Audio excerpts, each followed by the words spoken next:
بحیثیت مسلمان ہمارا ایمان بالغیب ہے۔ ایمان بالغیب سے کیا مراد؟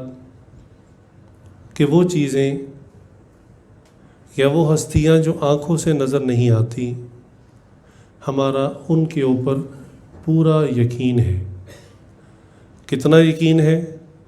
اتنا ہی یقین ہے جتنا آنکھوں والوں کو آنکھ سے دیکھ کر یقین ہوتا ہے۔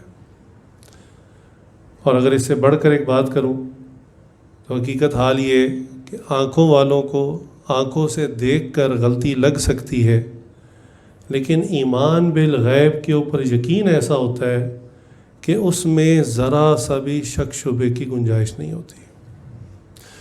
چنانچہ جب بھی کوئی شخص اسلام میں داخل ہو، ہم اس کو سب سے پہلے کلمہ پڑھاتے ہیں۔ کلمے کے بعد پھر اس کو ایمان کا تعارف کرواتے ہیں، تو ایمان مفصل اس سے پڑھوایا جاتا ہے، اور یہ کہا جاتا ہے اس کو زبان سے بھی پڑھو اور دل سے اس کے اوپر یقین بھی رکھو۔ چنانچہ اس کو یہ الفاظ پڑھائے جاتے ہیں، آمنت باللہ، کہ میں اللہ پر ایمان لایا۔ حالانکہ ایک شخص جو آج پہلے دن کلمہ پڑھ رہا ہے، ابھی مسلمان ہو رہا ہے، وہ یہ سوچتا ہے کہ میں اللہ پہ ایمان کیسے لاؤں، میں نے تو اللہ کو دیکھا ہی نہیں۔ وَمَلَائِکَتِهِ، اور میں اس کے فرشتوں پر ایمان لایا۔ پھر وہی سوال کہ میں نے تو کسی فرشتے کو نہیں دیکھا۔ وَكُتُبِهِ، اور اس کی کتابوں پر ایمان۔ بھئی میں کتابوں پہ ایمان کیسے رکھوں؟ مجھے کیا پتہ ہے کتابیں واقعی آسمان سے آئی ہیں یا کسی پرنٹنگ پریس والے نے خود ہی چھاپ دی ہیں۔ وَرُسُلِهِ، اور اس کے رسولوں پر ایمان۔ میں نے تو کسی ایک بھی رسول سے، نبی سے ملاقات نہیں کی۔ وَالْيَوْمِ الْآخِرِ، اور قیامت کے دن پر یقین رکھنا، وہ تو بھی آیا بھی نہیں ہے۔ وَالْقَدْرِ خَيْرِهِ وَشَرِّهِ مِنَ اللَّهِ تَعَالَى، اور اچھی بری تقدیر یہ اللہ کی طرف سے آتی ہے، اس پر یقین رکھنا۔ وَالْبَعْثِ بَعْدَ الْمَوْتِ، اور موت کے بعد دوبارہ اٹھایا جانا، اس پر یقین۔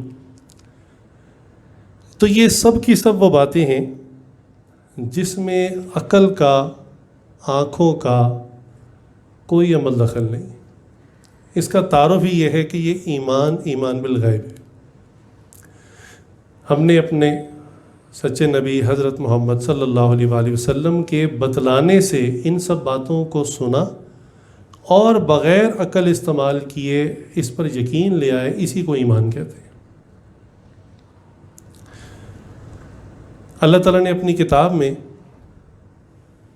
مضمون جہاں سے آغاز کیا، قرآن کریم وہ کتاب ہے جو قیامت تک مسلمانوں کو ہدایت دیتی رہے گی، اتنی اہم کتاب ہے، تو اس کے مضامین جو جہاں سے آغاز ہونا تھا وہ بھی بہت اہم ہوگا۔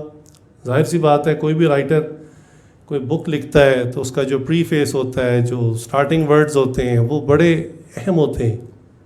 اسی طرح جس پہ وہ کتاب اپنی کلوز کرتا ہے، جہاں آخری الفاظ لکھنے ہوتے ہیں، وہ بھی بہت قیمتی، بڑے اہم ہوتے ہیں، اور اس میں کوئی اہم پیغام دیا جاتا ہے ریڈر کو۔ چنانچہ ہم غور کرتے ہیں قرآن کریم کا آغاز، جو باقاعدہ آغاز ہے، وہ کس مضمون سے ہو رہا ہے؟ اللہ تعالیٰ نے اپنے تعارف سے اس کا آغاز کیا؟ نہیں۔ فرشتوں کے تعارف سے؟ نہیں۔ جنت کا تعارف، جہنم کا؟ نہیں۔ رسولوں کا تعارف؟ نہیں۔ ایک ایسی بات سے تعارف کروایا اور آغاز کیا کہ اگر اس بات پر ذرا سا بھی شک شبہ ہو جائے تو آگے کھڑی ہونے والی ساری کی ساری عمارت نیچے آ جاتی۔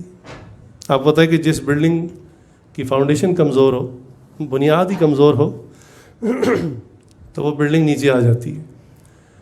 چنانچہ باہر ملکوں میں جو بلڈنگز بناتے ہیں ان کی ایکسپائری ڈیٹ ہوتی ہے، انجینئر باقاعدہ کلیم کر دیتا ہے کہ جی یہ اتنے سال تک قابل استعمال ہے، اس کے بعد اس کو ڈیمولش کر دیں۔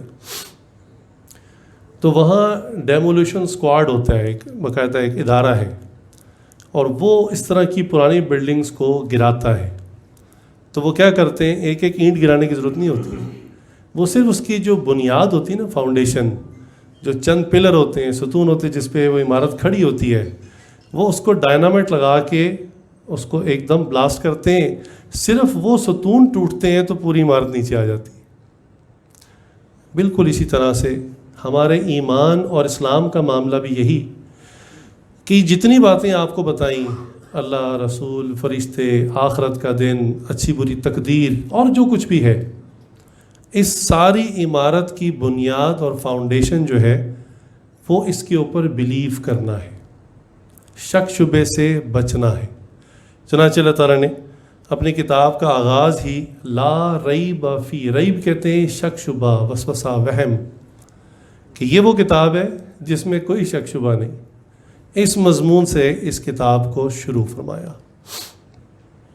تاکہ اب جو باتیں آپ آگے سنیں گے اس کتاب میں، پڑھیں گے، اگر فرسٹ سٹیپ پہ آپ اس کو شک کے ساتھ پڑھیں گے کوئی فائدہ نہیں ہوگا، یہیں بند کر دیں۔ اور اگر آپ کے اندر بلیف سٹرونگ ہے، پھر اس میں جتنی باتیں ہیں وہ آپ کو فائدہ دیں گی۔ اسی طرح اللہ تعالیٰ نے قرآن کریم کا جہاں اختتام فرمایا، جہاں قرآن کریم کو کلوز کیا، تو آخر میں جو 2 صورتیں ہیں ان کے اندر بھی وساوس سے بچنے کا ذکر ہے، اور وہاں پر یہ تعارف بھی کروایا کہ وسوسے بعض کا انسان بھی ڈال دیتے ہیں اور جنات بھی ڈال دیتے ہیں۔